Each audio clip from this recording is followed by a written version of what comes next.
Thanks so much, Dr. Sanders. Well, my name is Brian Fonseca. I'm really excited to be here with you today. I have three exceptionally talented individuals to kind of walk us through some of the threats to U.S. critical infrastructure. Of course, I suspect it comes as no surprise to most of you that American critical infrastructure is certainly aging.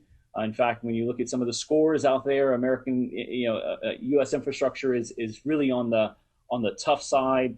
C minus if you look at the American Society of Civil Engineers in terms of the scoring of American critical infrastructure. And so, of course, keeping that critical infrastructure, modern and resilient against the growing cyber space is really vital. And to do that, we want to rely on some experts to kind of walk us through not just the vulnerabilities, but some of the way ahead in terms of how we might be able to build resiliency into American critical infrastructure going forward. So joining me today, we have, like I said, three exceptional speakers. You all have their bios, and so I'm not going to go into real depth. If not, we'd spend the entire hour just going over the backgrounds of our guests. And so I'm going to give you just sort of a quick shot in terms of who they represent today, and then we'll dig into question and answer. And hopefully, I look forward to your questions at the end of the session. So first, I want to start with Ms. Karen Evans, former CIO at Department of Homeland Security and the Assistant Secretary for Cybersecurity, Energy Security, and Emergency Response at DOE. She served as the Administrator for E-Government and Information Technology at the Office of Management and Budget within the Executive Office of the President. And of course, prior to becoming the Administrator, Ms. Evans was the Chief, as I mentioned, the Chief Information Officer at the Department of Energy.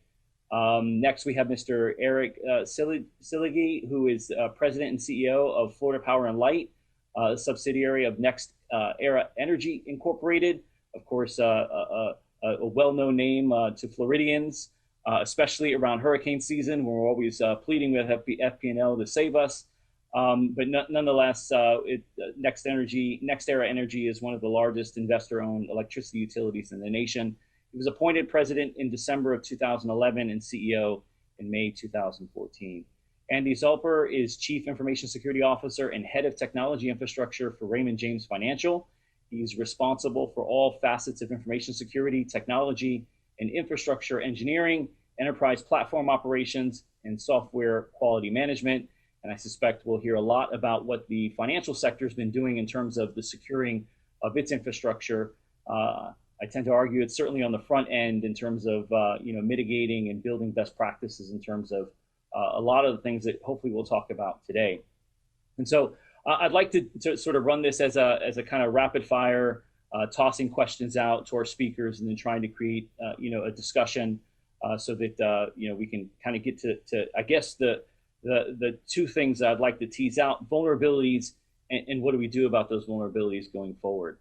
And so I suspect with our three speakers, we'll be able to get to that. But before, Ms. Evans, I want to direct a question to you regarding a lot of the buzz around SolarWinds and Microsoft Exchange. So SolarWinds, obviously the recent supply chain attack, perpetuated arguably by Cozy Bear, Russia, and then of course Microsoft Exchange attack, not critical infrastructure attacks, but is there any indication that those have evolved or could evolve into attacks against critical infrastructure, just given the magnitude of those attacks and the kind of intelligence that is likely to have been gathered from those attacks? Could that bleed over into seeing some type of perpetuated attacks against American critical infrastructure, if we haven't seen any already? I haven't seen any indication of that, but I wanted to toss it out to you, if you can give some thoughts on that. So Brian, thank you so much for that tee up and starting off with SolarWinds right off the bat. And actually, I'm going to cover it just a little bit, but I'm going to punt it to my other panelists because I think that they're better suited to answer some of the questions that you've posed. So from a DHS perspective, which is out in the press, as you know, DHS was one of the 9 agencies that was involved in the SolarWinds issue. And I think it's a bigger issue because I know we all call it SolarWinds, and you hit on it, which is really the supply chain trust relationship that is really critical in this, and how some of the attack or the lateral movement, I think a lot of that is still under investigation, and that's why there's not a lot of details that are out there associated with this. And so I think when we look at it, there's twofold pieces associated with this. And one is, for example, FireEye, when you're tracking this, FireEye through the Orion product with SolarWinds was doing this as a trusted relationship. With their trusted relationship with Microsoft, then they found some tools which then they could notify other cloud customers of what was happening. And so then we could then do the research. So it is the exploiting of that trust relationship of how we manage business and how we do supply chain that I think is the bigger issue that needs to be examined. The other piece that you brought up is Microsoft Exchange, which really hits small and mid-size types of companies, businesses, utilities, critical infrastructure, and that's why I'd like to kind of punt it over to my panelists so that they can talk about the effects that they would see on that as it relates to the financial sector and the energy sector, because that is a locally managed exchange server for entities that maybe they don't have the IT staff that a big Florida Power would have, or financial banks would have. And then how do you manage through that? Because some of that, when you really do a deep dive, the operating system was vulnerable for over 10 years. And some of that is outdated software that Microsoft doesn't support anymore, but did do the patch for this particular case. So I would throw it over to Eric and Andy and ask them how they are seeing this play out in their sectors as well. That's a great point, and I appreciate that. And again, we had talked earlier about sort of the role that the private sector plays in terms of critical infrastructure, and I'd suggest that 85% might be in the hands of private sector. You suggest it might be higher, and again, it's probably a significant number. And so I think it's very much applicable to have private sector sort of weigh in on what that means in terms of how they their role relative to the securing of critical infrastructure, particularly when you start to see these types of attacks that target businesses in the supply chain, and how that could manifest up into, again, creating vulnerabilities for the broader critical infrastructure across the U.S. And so, Eric, Andy, do either of you have some thoughts or reflections you wanted to? Andy, you unmiked first, so you. Yeah, I'll take a quick stab at that from a financial services perspective. And first of all, thank you for including me in the panel. This is really an august group, but happy to try to share my 2 cents. It's interesting because when we think of critical infrastructure in the financial services perspective, we can try to take a very sort of empirical view of that and say, well, which components are truly critical in the financial services ecosystem? And there actually have been some very good regulatory frameworks to help with that. The systemically important financial institution designation, for example, kind of gets to, hey, JP Morgan is moving, the last number I saw was $6 trillion a day, from a payments, perspective. So we don't need to quibble whether that's, critical or not, to our nation's financial system. But more broadly speaking, there's a huge number of financial companies that are in this ecosystem. The last number I saw just for registered broker-dealers was almost 4,000, right? That's just, there's probably 90 categories of financial services companies. That's just one. And so the word that Karen mentioned, I think, is really important: trust. We can think about kind of the empirical risk and what does it take for the system to run. But then we can think much more broadly around trust in the financial system. And so I think the ecosystem, the full view is important, from that perspective. So when we think about the Microsoft Exchange on-prem vulnerabilities, I'd wager not going to be particularly impactful to larger financial services companies, not going to be impactful to those systemically important firms. But I would wager definitely impactful to a number of smaller financial institutions, I think we're definitely seeing, by the way, some destructive malware type attacks, starting on now that vulnerability is public. So what may have started out as a nation state, attack is definitely being taken advantage of, right, by other actors, probably, criminal actors. And so the threat that creates for trust in the financial system, I think, is very real, much harder to measure.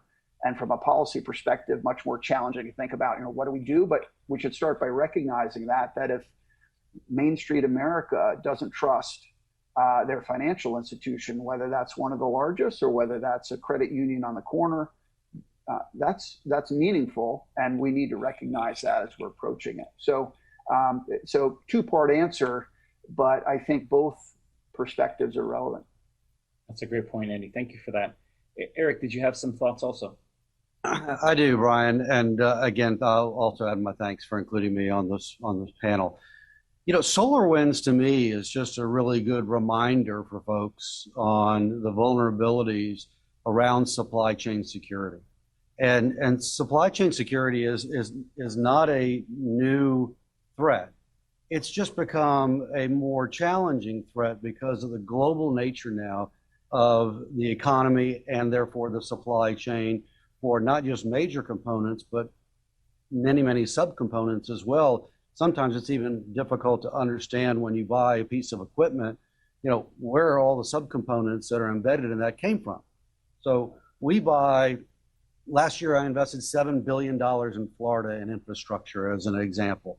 Right? We buy components to do that from all over the world, from major manufacturers in the United States, like a GE as an example, who then turns right around and subcontracts out for components that are in there, and then even subcontracts for further subcomponents and on and on. And so the opportunity for bad actors to engage and penetrate that supply chain is probably greater today than it's ever been, and primarily because of the digitization of a lot of these components. It's actually easier. When you go back 50 years, you actually had physically to go in to try to manipulate a supply chain. That's a lot more difficult to go in and physically manipulate something that's on a production line. Here, if you can actually penetrate a chip that then gets embedded into a subcomponent, then becomes part of a bigger component and opens up a back door for somebody to maliciously engage later on. And that's what we saw in SolarWinds. I mean, this was something that was embedded for a long time. And particularly when you have very sophisticated, skilled, and determined actors, nation states with unlimited funding, it's not a question of if, it's just a question of when and to what degree they are going to penetrate a system. Because if they're skilled, determined, and have the resources, they are going to penetrate whatever system that they want to penetrate. So for us, it's really a function of making sure that we're prepared to quickly identify when there is an issue, isolate that issue, and make sure that it doesn't become systemic, that it doesn't actually spread through the system. So we spend a lot of time on that internally doing that. And SolarWinds was just a stark reminder that the supply chain is one element that really has to be looked at. The focus a lot has been on hackers that sit around in their dark room somewhere far off in the corner of the world, working the net, whether it's the dark web or the web, just to penetrate it. That's part of it too. But the supply chain is a critical element that we are focused on, and as a company, we used our exposure. I worked in the government for many years, so I happen to be familiar with the national labs and the Department of Energy and what they bring to the table, the expertise that our national labs have. So we actually had a formal, and still do, agreement with the Idaho National Lab, and supply chain was part of that area that we really focused on through a particular program that we call CCE, which is a consequence-driven cyber-informed engineering. And it really helped us because, frankly, my biggest challenge is running a company of very skilled and highly capable engineers and other experts, is that I really don't go out and hire people that have criminal backgrounds and think like criminals and understand how to hack systems. That's just, they're trusting, right? And so, by teaming up with experts who have seen exactly how the enemy acts and to help recreate that, we were able to actually, I think, elevate our game, if you will, from a standpoint of being much more cyber aware of where the threats are and how we would deal with the threats when they inevitably occur. SolarWinds, again, a great example of the challenges of supply chain, but not a surprise at all to me or to my cyber experts in the IT department, because frankly, again, supply chain issues have been around for a long, long time. They're just on a much kind of a hyper scale now because of the way the world works. Absolutely, and that's a great point. Again, attacks against supply chain, it's not new. The magnitude, I think, is something that we haven't seen in the past in terms of what it yielded in this particular case. But I think it's an excellent point. We should have been in front of understanding sort of the threat that supply chains, how supply chains impacted the broader critical infrastructure. I think, and that's the point. Sort of mapping those supply chain attacks to the prospects or vulnerabilities in our critical infrastructure, I think, becomes really important because they serve as pathways. Karen, you talked earlier about, at least we talked earlier about the impact of the national labs, and I think Eric brings up a great point in terms of, the serious concentration of intellectual muscle that the Department of Energy has really built, in the national lab, system and the CCE that Eric's talking about. You talked about as being really impactful. Can you expand a little bit on that and talk a little bit about the national labs and the resources or the role that they play rather in providing that expertise across the country? Yeah, I'm really excited that Eric brought up CCE, and actually he's the poster child. His company is the poster child for how CCE can actually work and be implemented. And Idaho National Labs, in this particular case, the easiest way to think about CCE approach is, what's your worst day look like, and what would be the impact of that if this system goes down? So if you apply it back into federal government terms of, what a department or an agency is looking at, or what critical infrastructure are looking at, a lot of industry is using NIST publications, National Institute of Standards and Technology publications, right? And so a lot of this is related to high value assets. And so what happens if a high value asset goes down? And what is the impact of that? And so what does a really bad day look like? And then how do you then step that back in order to put mitigating controls in place in order to do it? The other piece associated with CCE, and I know that this is an unclassed environment, but what Idaho National Labs brings to the table is the classified aspects associated with supply chain risk management, and really works the company or works the entity through the classified pieces associated with this. And so I think that this is what you see as the administration is moving forward in cybersecurity overall, and what you also see with the Federal Acquisition Security Council that is really being implemented. The first stages of this happened during the previous administration. I happen to be a principal sitting on the FAST Council, and what that really is looking at is a risk-based approach, but being informed by intel. And so it is having that holistic approach, and I think that's what all of us are talking about as we start going through this, is you have to have a holistic approach as you're really looking at what is the risk profile for your entity. And I agree with Eric, supply chain risk management has been around. This is something that all of us have dealt with for a long time, but it's come to the forefront about how do you do this, and what is even more relevant is that it's come to the forefront because we've had to deal with it in the pandemic situation, right? And so we've seen now the American people, the individual American now understands what the impact of supply chain risk management means to them on their daily life. And so it's not a conversation that is a bridge too far like it was in the past when we had to talk about network modernization or infrastructure upgrades, and what does it mean when you have to like change some of the technology and what the impact of that is. The conversation now is more informed based on the everyday life of the American citizen.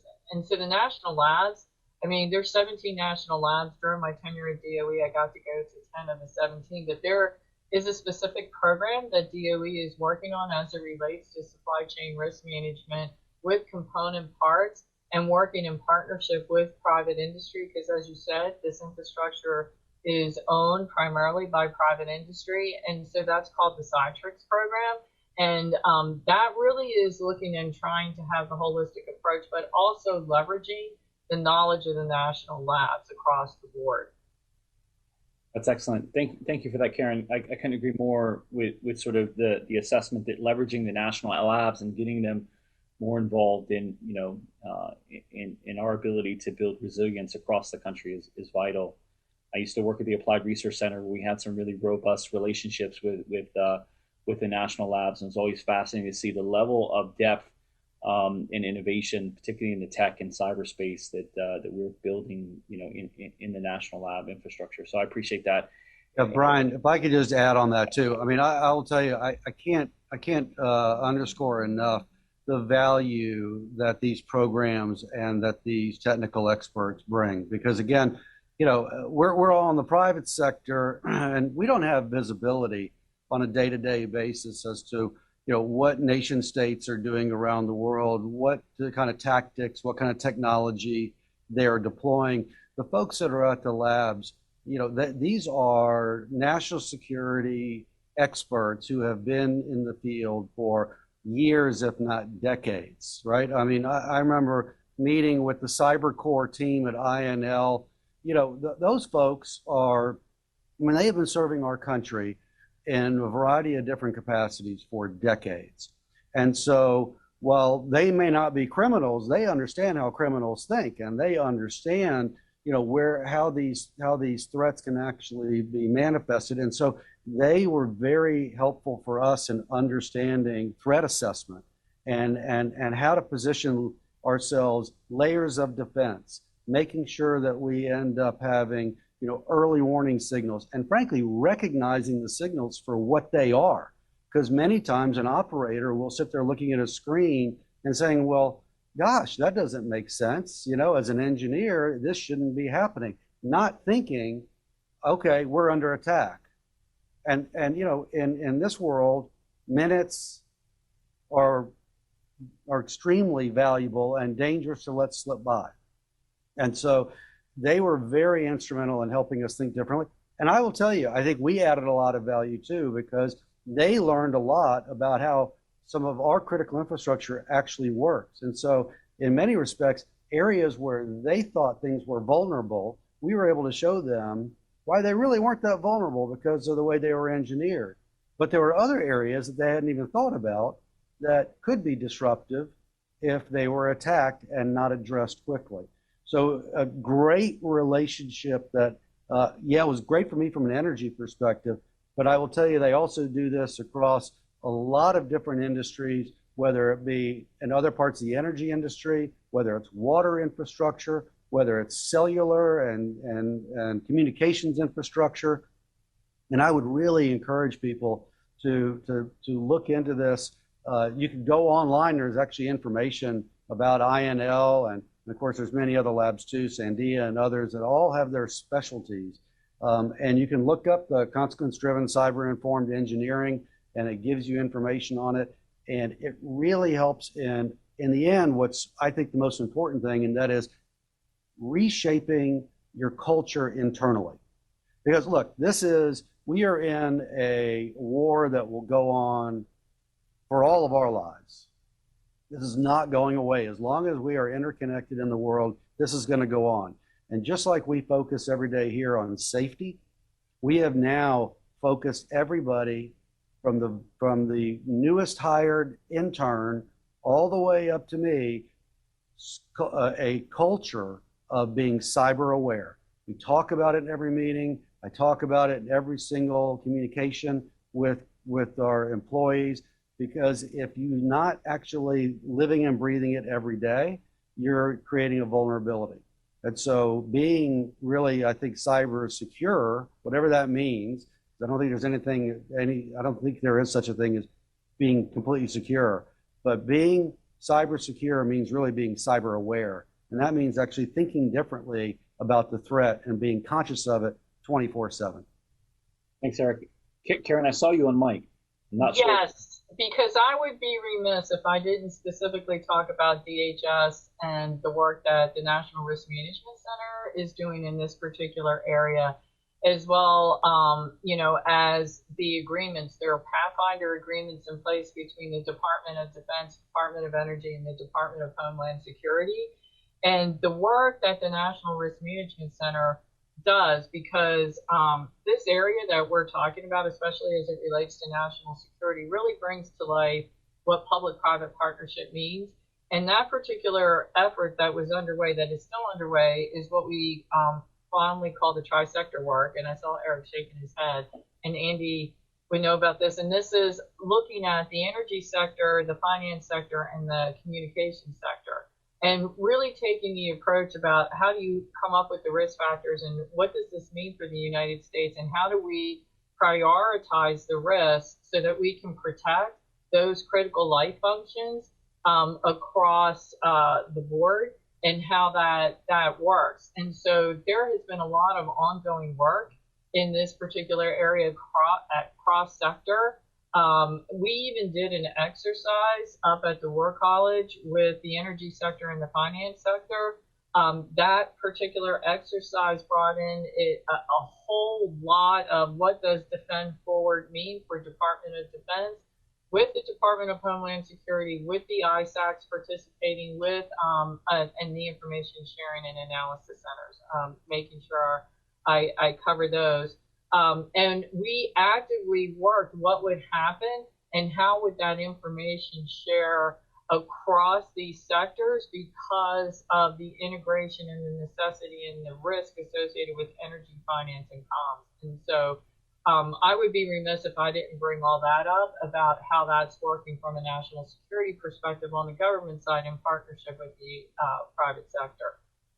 It's a great point, Karen, and it was definitely a question I wanted to tee up for Andy about, the public-private partnership space, ISAC. I mean, I think that, certainly the financial sector has kind of been on the lead, in this space for some time, being among the most aggressively, targeted of our critical infrastructures, pretty much the onset of all of this. And so I know that that the ISAC for finance has been really robust. And so I wanted to get Andy's perspectives on some of the the history of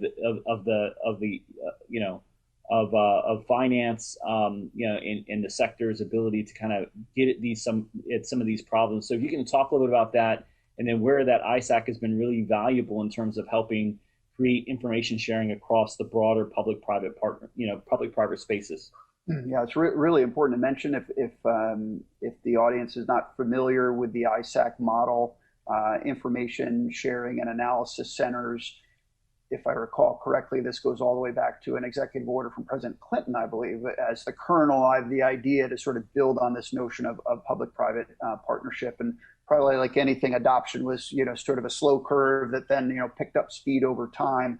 I can certainly tell you in my early days in cybersecurity and financial services, so good back to the mid-2000s, the information sharing model was CISOs getting together, over a beer a couple times a year and saying, what are you seeing? What are you seeing? To Eric's point, what suppliers are you using? Which ones do you trust? Why? And so that information sharing, by the way, was worth its weight in gold, but it obviously wasn't scalable.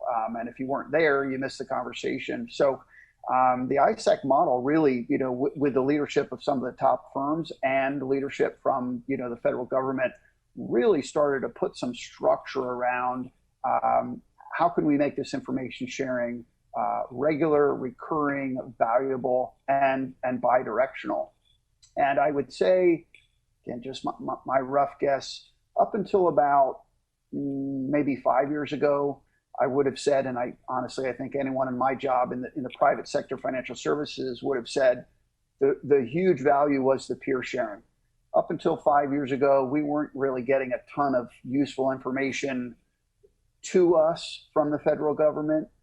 We were sending some up. Probably the perception was it kind of disappeared into the black hole.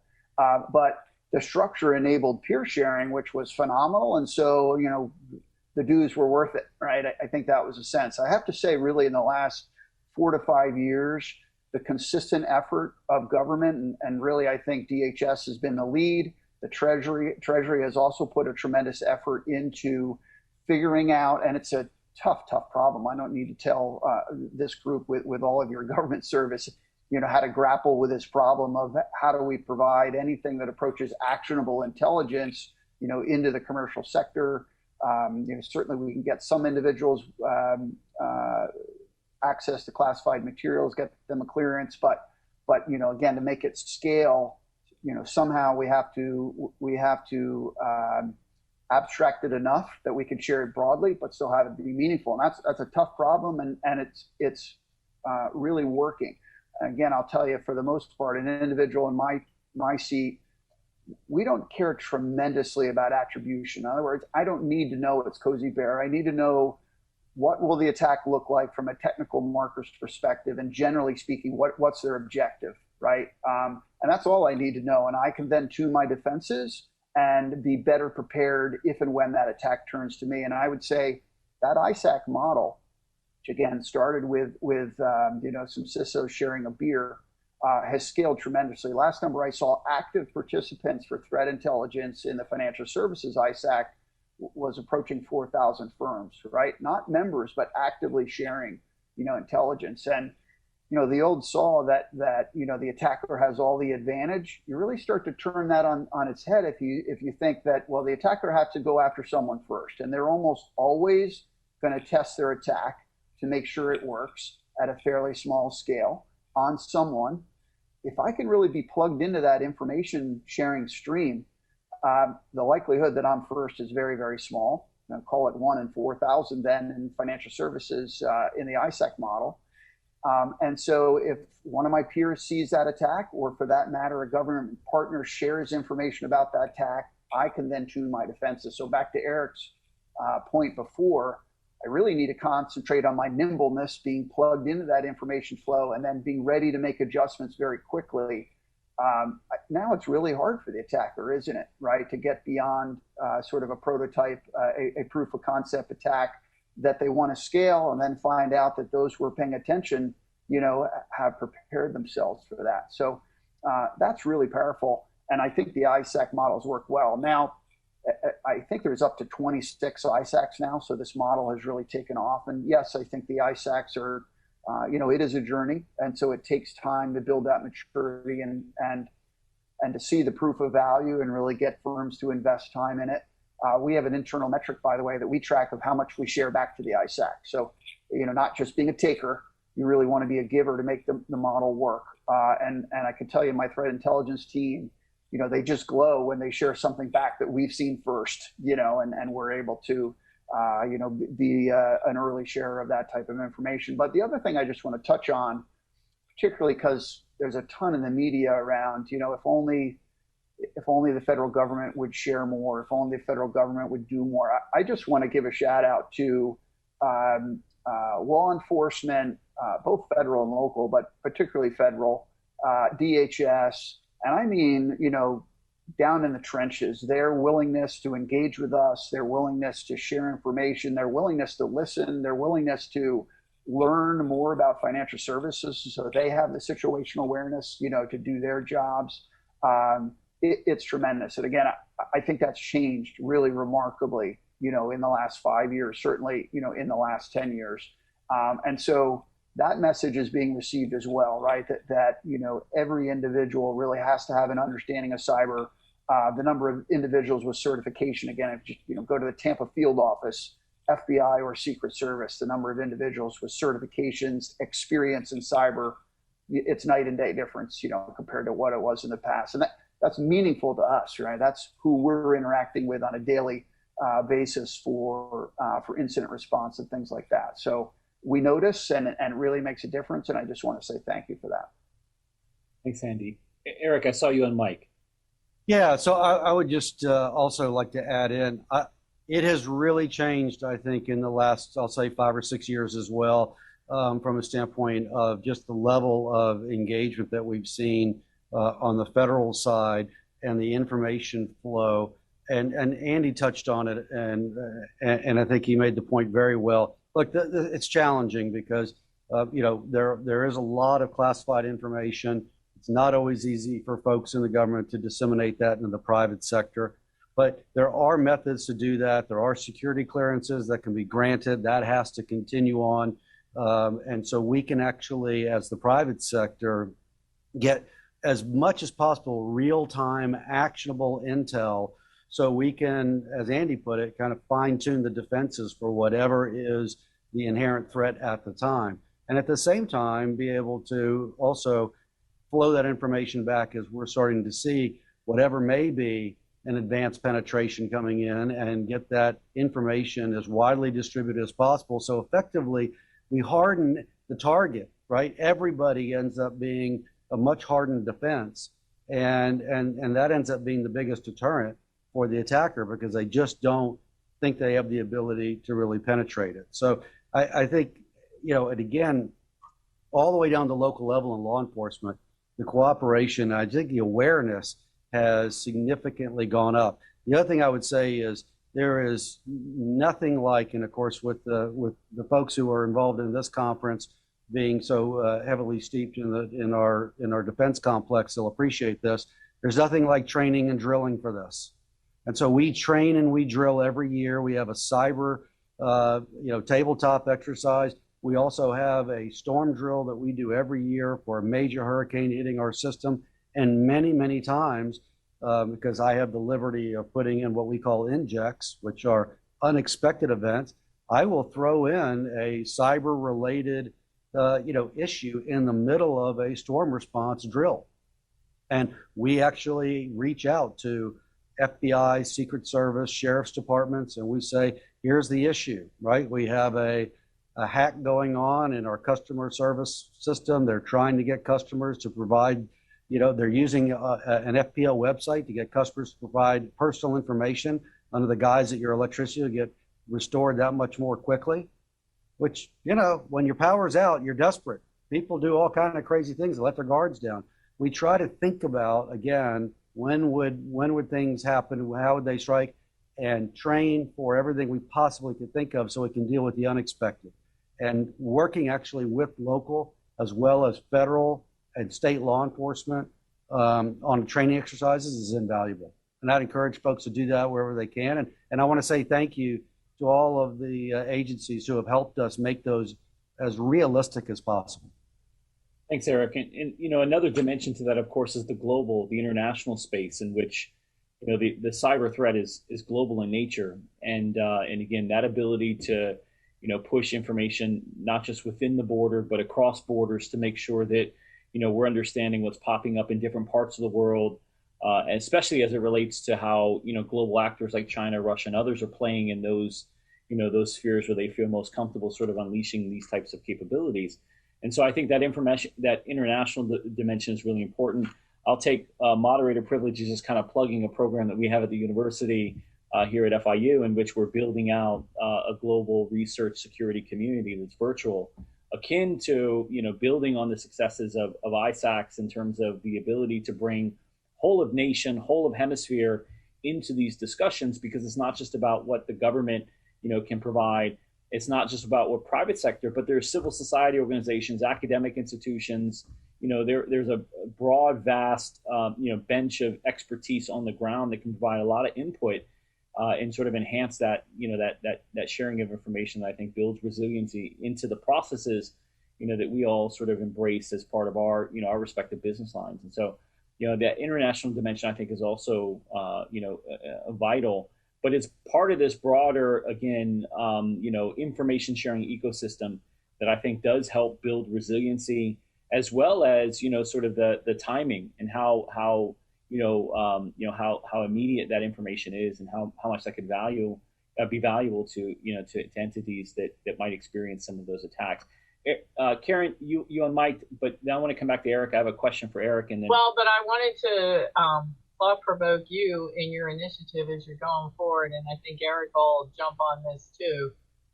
As you're doing this, I think the exercises, especially from an international perspective, and so in the energy sector, and we did this jointly as well, right, across multiple sectors.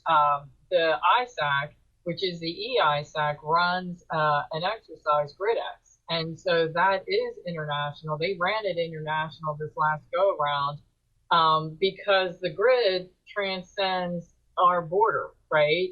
And so we involved the Canadian counterparts. All the federal government was actively participating, to Eric's point, but the scenarios and the ways that they write out these exercises. So if you're going to do a global one, exercising and training, I think, is the key way to make sure that you're heightening the awareness of how that information sharing could go. Because, I mean, there's a lot of preparatory work.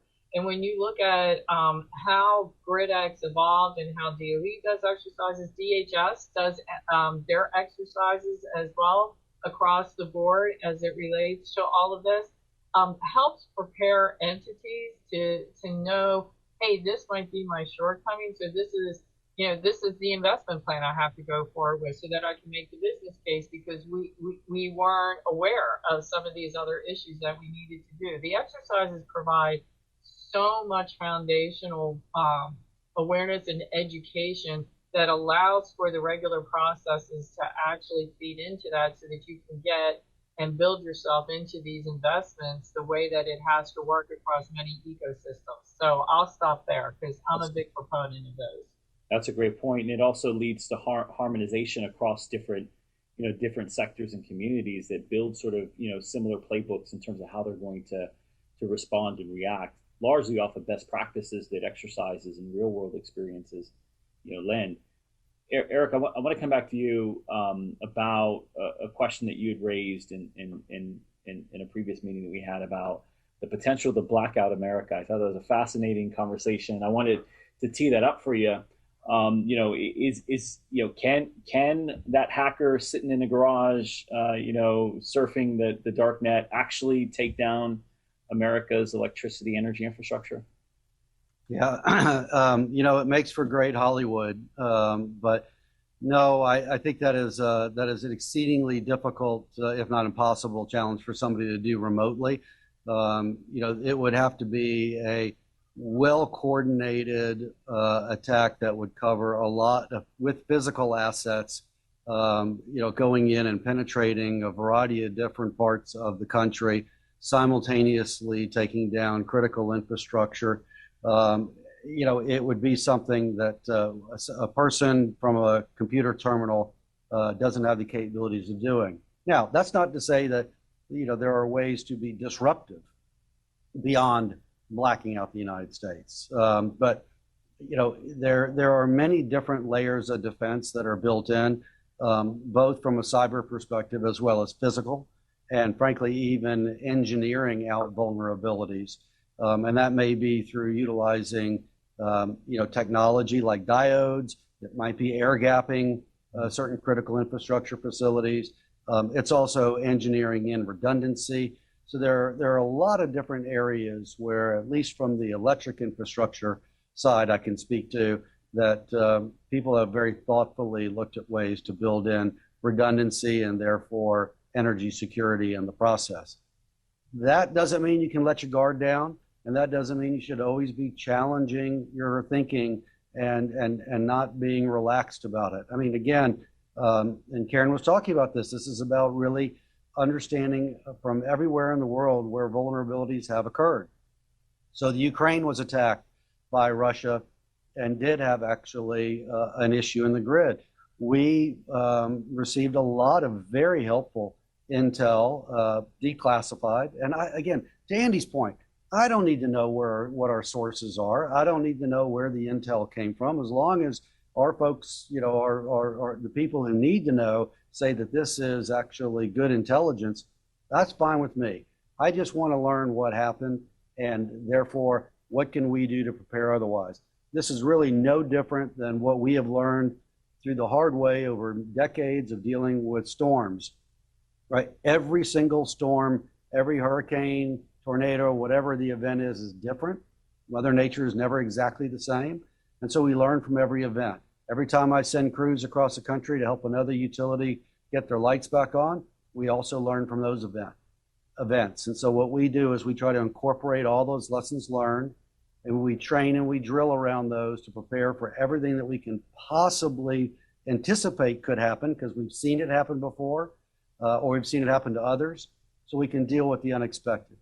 You know, as a great philosopher, Mike Tyson once said, everybody has a plan until you get hit in the nose, and then it goes out the window. So, you know, you got to plan as best you can, try to drill as best you can from a realistic standpoint, and also, frankly, get third parties to come in and challenge your own defenses. We do that regularly. We actually hire people to come in to challenge our defenses, to penetrate it, whether it's physical or cyber, so we can understand where the vulnerabilities are. Because everybody has those vulnerabilities. Understanding where they are, how you can engineer them out if possible, and if not, how you can then put in multiple layers of defense to protect them is critically important. And so that's really the approach that we have to security generally, physical as well as cyber, and utilizing all of the resources that the federal government brings to bear, including, by the way, military resources.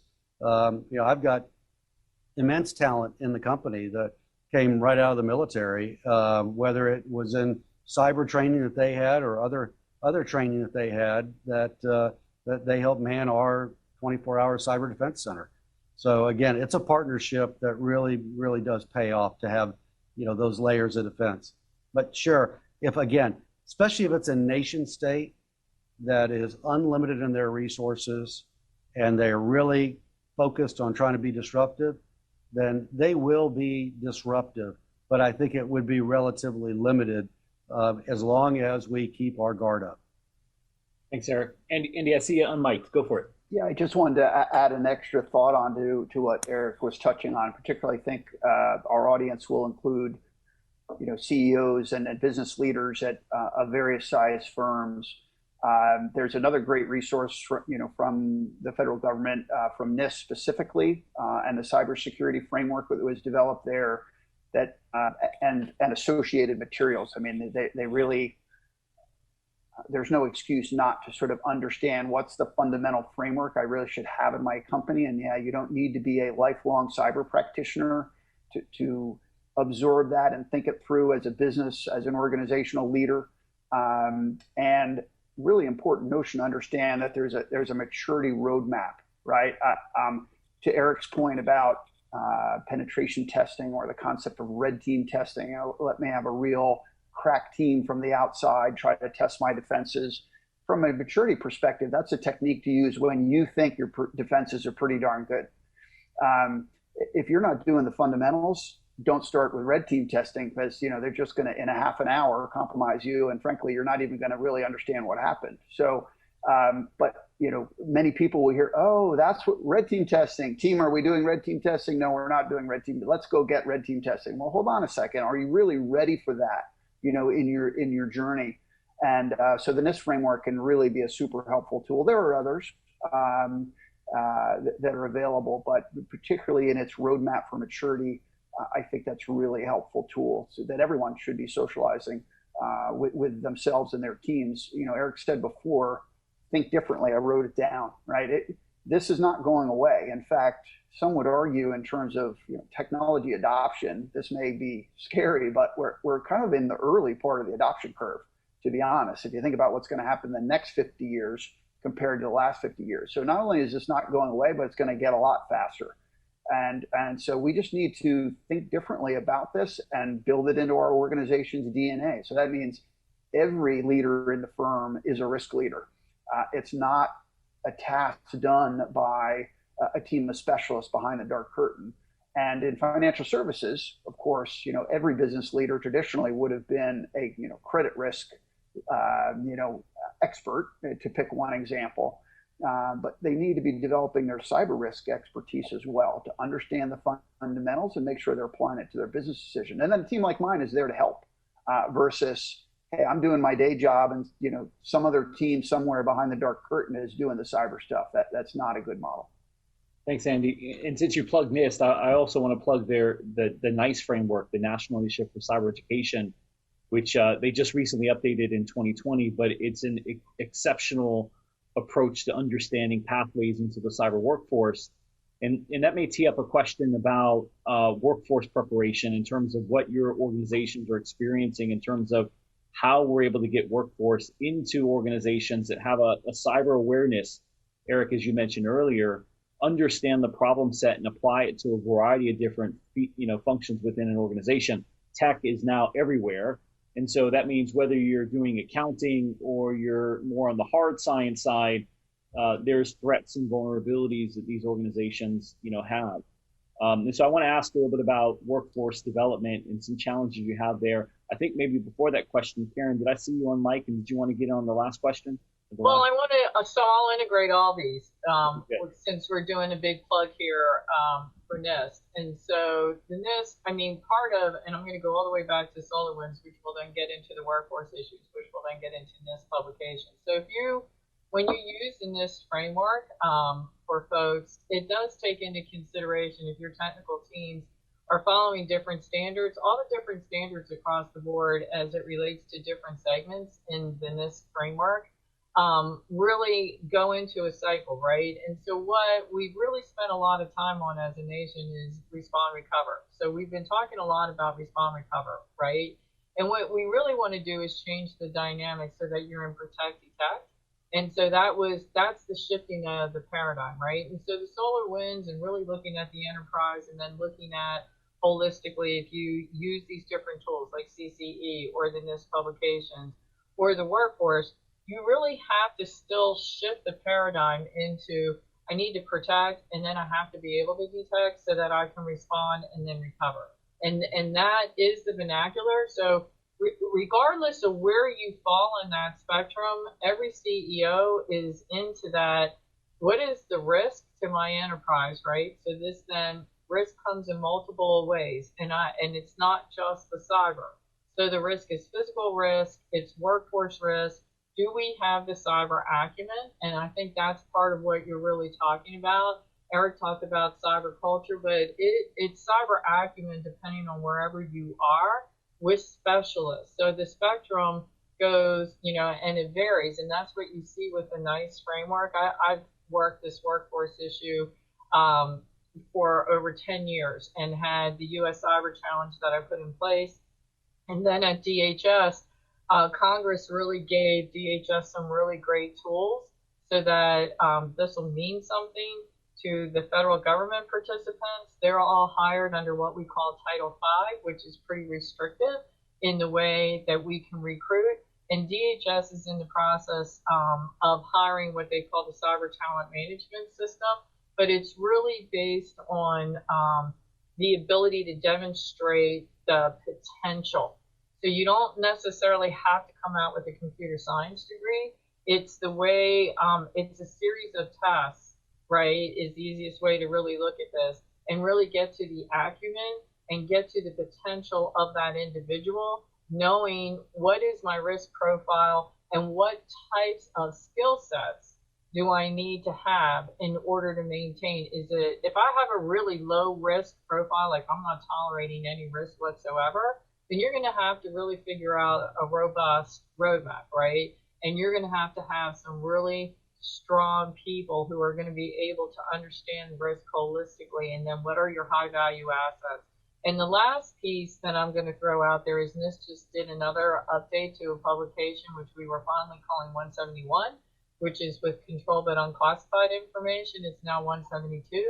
And so the whole idea of that is, how do you protect this information when you're dealing with the federal government, especially and Department of Defense is really elevating this now with the DIB of control but unclassified information. And how is that then, what are the protections that you're putting in place? And it's a very holistic approach, which includes workforce. So I'll throw it back to my panelists, my esteemed panelists, so that they can talk about their workforce requirements as well.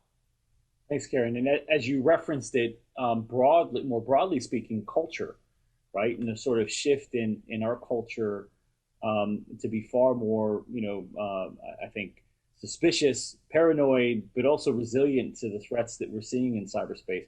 Eric, you and Mike, so I want to give it over to you, and then Andy, I saw you maybe click the mic too. So Eric, if you have something to add. I'll just make it brief and just go back to workforce alignment a little bit. I mean, look, this is unfortunately a growing industry. As Andy said, this is not going away. This will be for the rest of our lives. And I think it's really important for all of us in industry and in government to have that dialogue and conversation down at the high school and the university level, to start getting our students thinking about this is a really fascinating and a robust career path for people to have if there's any interest, and then working with our universities on creating programs that actually prepare the student to be able to enter the workforce and add value on the front end while also continuing their knowledge and their training. We've partnered with a number of universities in Florida, particularly because there's some great programs that are there. I mean, USF produces some great students. UCF produces some great students as well. University of West Florida has a cyber program and a partnership with NSA that is tremendous. And so we're really looking for ways to leverage what the university system, for us, for Florida, it's great because I get students who are, if you will, a little more sticky because they've grown up in Florida and they love the lifestyle, and so they have a tendency to stay. But I'm able to leverage the resources that a lot of these universities bring to bear. Like UF just got installed the biggest supercomputer of any university in the United States, and are sharing that resource with all 12 of the universities within the Florida system.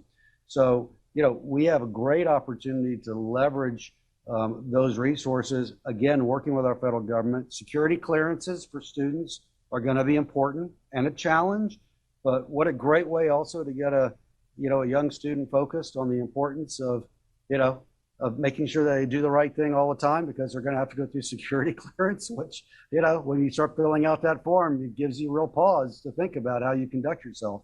And so I think it's a great opportunity that the Florida university system brings to bear, but others around the country do as well. We need to be having this conversation down even at the high school level, and maybe even before. As you start talking about STEM, you should be talking about cyber. That's excellent, Eric, and I'll plug USF's K-12 initiative. So they've been working really hard in building out a K-12 initiative that I'm sure that you've heard about or you'll hear more about during the conference. But they've built some amazing partnerships that hopefully will help bring K-12 curriculum, or at least cyber education, both in the cyber pathways to careers in cyber, but also the cyber culture, all the way down into primary educational institutions, which I think is overwhelmingly, needed, not just in Florida, but across the country. And so I appreciate your thoughts on that.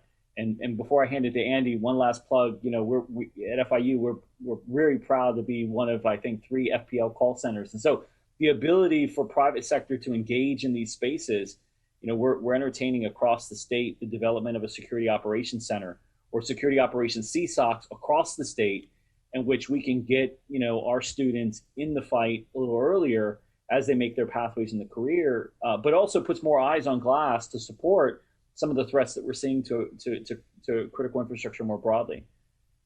Andy, go for it. Well, there's been some great points on workforce development. I know the conference overall is going to have a full panel on that, and I won't repeat the great points that Karen and Eric touched on. I'll just say that I love to see the interdisciplinary type programs that are going on. And honestly, the more, again, we can get fundamental cyber knowledge outside the bounds of the quote unquote cyber practitioner, the better off, we'll be over time. Look, if your son or daughter wants to be a dentist, technology is going to rapidly change what it means to be a dentist, and cyber is going to play into that, technology equation. So we don't just need cyber practitioners, really. We need a cyber-informed workforce. And I think those interdisciplinary programs are a great idea, not just because it builds a great foundation for the individual who comes out of that as a cyber practitioner, but the software, the computer science major who then takes a class on network cyber defense ends up being a much better, software developer. Ditto electrical engineer. Again, ditto, healthcare worker or educator for that matter. So I really think the more that diffuses through our educational processes, and Brian, completely agree, the younger the better, that really, to me, will be the game changer over time. Yeah, and really the importance to critical infrastructure is the security of our critical infrastructure is really the aggregate of our workforce. At the end of the day, there's so much touching of the critical infrastructure that workforce and culture, broadly speaking, really needs to be resilient to the cyber threats that we're facing. Eric, you unmiked. Yeah, I would just say, no different than what it takes to really invest in infrastructure successfully, which is a long term, right? It's a march, not a sprint. Investing in education and getting more involved in cyber at the youngest age possible. It's a march that will, if it's successful, end up really transforming the way we approach this. Thanks. I'm going to toss two more questions out as we wrap up. Andy, I want to direct it to you, but I think it's open for the panel. I think there's increasingly more talk about the interconnectedness of our critical infrastructure, right? The role that energy and health may have in terms of a power outage and the effect it has on public health, or communications and first responders. So there's a deepening of interconnectedness across critical infrastructure. Can you talk a little bit about that? And again, it's open. I'll direct it to Andy, but open to the panel. Talk a little bit about that interconnectedness and what challenges that might present as we think about securing critical infrastructure. Yeah, it's a great point, and we've touched a number of times on supply chain, right? Which is one aspect of that, whether it's hardware or software. That's certainly creating dependencies, critical dependencies on other sectors. You mentioned in my bio, I run the infrastructure for Raymond James, right? So I'm running the data centers. I'm running our management of external cloud providers. So critical dependencies on telecom, on power, on water, on software firms, on service providers, and so it's an ecosystem just for Raymond James. Now magnify that by all the financial services firms. So that interdependence is really important. I love the question there, Eric, on could someone really black out America? There are some critical service providers in the financial services ecosystem that do approach that level of criticality, clearing and settling trades, just to pick one example, that the whole ecosystem depends on and also supports. Most of those are member-owned sort of financial utilities, but so those critical points exist. I think the mindset, back to culture, is around resiliency, right? And it's another aspect. When we think about cyber and bad things that could happen, an engineer would just call that a failure mode, right? So what are our failure modes that we need to think about ahead of time and plan for? So it's not just going to be in the realm, strictly speaking, of what's the confidentiality of my data. It's my water supply, it's my power, it's my third parties, it's my financial services ecosystem. And I think that's another great role for our federal government and our policymakers. I have a pretty big shop, on the grand scheme of things, in public corporations in the United States. I'm probably in the top 5% in terms of what we spend and the size of my team. I can't manage all of those interdependent nodes. I can't manage keeping tabs on what the status of all that is. And so it's a great coordinating role, that our federal government plays in helping synthesize that and understand where weak points might be, helping to steer resources to that, sharing best practices, as we've touched on a number of times. So, that's a huge service to us. We may not always think of it, day in, day out, but it's extremely helpful. Thanks, Andy. Karen. So I mentioned this at the forefront about the National Risk Management Center, but this really is about, and you also brought this up, about the public-private partnership. So when we start looking at the lifelines that are in the National Response Plan that is managed by FEMA, you really have to take a look at how are these agreements in place, and then the government, as you're looking at resiliency, when you look at where are the critical nodes in the government to maintain, for example, Department of Defense and how Department of Defense does its certain activities, they can maintain up to the fence, right, for a certain amount of days, and then they're going to rely on private industry.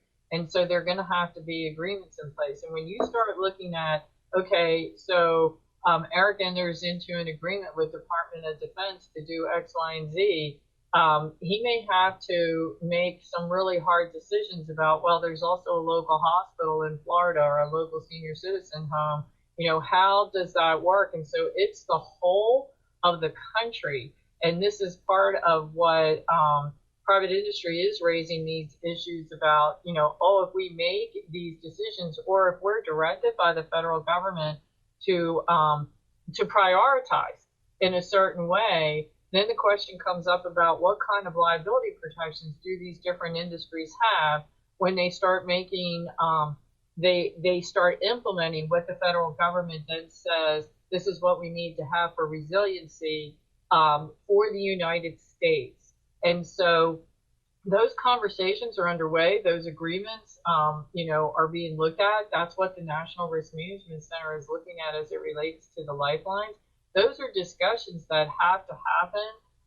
You see some of the groundwork has already been done with work that came out from like the Cyberspace Solarium group that has made recommendations along these lines. But these, to my esteemed panelists, this is a journey for the country to go through about what is an acceptable level of risk, and then how are we going to prioritize this critical infrastructure when we are responding as a nation. So I would turn it over to my to Eric and Andy again over on this particular issue.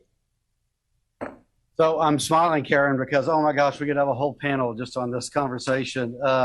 You know, what's a level, acceptable level of risk? Well, you know, if you ask folks in the Texas legislature and at the Public Utility Commission of Texas 2 months ago, they'd have told you one thing, they tell you something different today, right? Because they took on a level of risk knowingly by structuring their market in a certain way. And you know what? There was an event, and I think there are a lot of folks who would say, well, maybe that's not an acceptable level of risk. The interdependency that Annie talked about was on display there. We are acutely aware of it as an electric provider, that, you know, if we're not doing our job, it's really hard for everybody else to do theirs, whether it's providing water services or evacuating sewage and, you know, clean drinking water, whether it's financial services, whether it's keeping, you know, hospitals open and 911 and call centers and, you know, firehouses and police stations, et cetera, you know, list goes on and on. So we are acutely aware of that. I think it's really important for, and again, I think there's probably a different panel, but, you know, to be thoughtful about how we actually look at this from a regulation standpoint as well, because what we're talking about, very different sectors have very different vulnerabilities and stress points. The financial services sector, as Andy's talking about, there are a couple of really key players and big clearinghouses, which really do have more of a national footprint. The electric is very different, right? I mean, Florida Power and Light is the largest electric utility by generation of electricity and sales of electricity in America. But we only serve 60% of Florida. And the other 40% of Florida is served by 53 other utilities. Now, many of those are very small, municipal owned utilities or cooperatives. But, you know, if they have a cyber event, it's going to impact some people, but it's not going to be some cascading event that rolls to the United States. Water infrastructure, the same thing. Really very deconsolidated, disparate municipal utilities, some privately held utilities across the country, but they have, you know, anywhere from 5,000 customers to 500,000 customers. But, you know, over that, you probably have one or two in the country that have many more than that. So, you know, it's a lot of very different types of footprints. And I would submit that cyber is so dynamic, changing so rapidly, the issue around cybersecurity and cyber threats, that it really doesn't lend itself to traditional type of regulation, right? The federal type of grand, you know, type of oversight it takes so long to get anything done. As somebody who used to work up in Washington, Capitol Hill, that by the time you get something actually passed, and signed into law, probably stale from a cyber perspective. Frameworks, absolutely. Partnerships, setting up structures that you can then operate within in a very nimble fashion, I think that's great. But being really prescriptive, I think is probably a mistake, because I just don't think that's being prescriptive allows you to be dynamic. And people take overly, I think they get overly comfortable and they have a false sense of security when they're like, oh, well, we have a set of rules and we have a set of prescriptive areas, and if we fall within that framework, we should be fine. I just don't think that's the case in this world. I think it's far too dynamic. So we need to be very thoughtful about how do we set up that framework, but how do we allow people to be nimble and adapt, think differently, react as it needed, share that information within that framework, and then if you need to adjust the framework, that's where you go. That sounds like an amazing stop for us to now pivot to audience questions, because Eric, I think you summarized so much of the problem as well as the way ahead in terms of how we build resiliency across critical infrastructure. But I think we're going to pause there. By the way, I will say that I think we're probably going to be the only panel in the conference to cite Mike Tyson as a philosopher, which I entirely agree with, by the way. But I bet you that's going to make us incredibly unique in the broader conference itself. And so I want to thank Eric, Andy, and Karen for being here. And so now we'll pivot to to the questions.